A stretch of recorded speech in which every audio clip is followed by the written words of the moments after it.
Court election process start అయిన తర్వాత కూడా ఫస్ట్ మీరు ఆపండి ఎలక్షన్స్ అని చెప్పి ఆపించింది. సో ఇప్పుడు కూడా అదే పరిస్థితి రావచ్చు. సో ఇప్పుడు రాష్ట్ర ప్రభుత్వం ఒకవేళ జీవో తెచ్చినా హైకోర్టుకి వెళ్ళాలి, ఒకవేళ ఎవరైనా పిటిషన్ వేస్తే హైకోర్టు నుంచి మళ్ళీ సుప్రీంకోర్టు, ఇదంతా పెద్ద ప్రాసెస్ ఇది.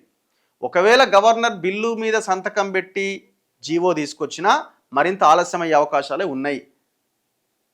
ఇక గవర్నర్ దగ్గర రాష్ట్రపతి దగ్గర పెండింగ్ బిల్లులు అంటే, రాష్ట్రపతి దగ్గర ఉన్న బిల్లు ఏంది, అసెంబ్లీ ఆమోదించిన విద్యా ఉద్యోగాల్లో 42%, స్థానిక సంస్థల్లో 42%, 2 బిల్లులు గవర్నర్ వాటి మీద సంతకం పెట్టి రాష్ట్రపతికి పంపిండు, రాష్ట్రపతి దగ్గర పెండింగ్ ఉంది.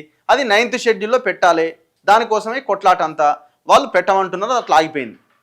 ఇక గవర్నర్ దగ్గర ఉన్న బీసీ బిల్లుల పెండింగ్ ఏంది, ఒకటేమో ఆర్డినెన్స్ 42% కల్పిస్తూ ఈ పంచాయతీరాజ్ మున్సిపల్ చట్టాన్ని సవరించారు కదా, 285A అనేటువంటి ఆ సెక్షన్ని తొలగించారు కదా, 50% నిబంధన, 50% లోపే రిజర్వేషన్స్ ఉండాలనే నిబంధన తొలగిస్తూ ఆ 285Aని తొలగిస్తూ సవరించారు పంచాయతీరాజ్ చట్టం 2018.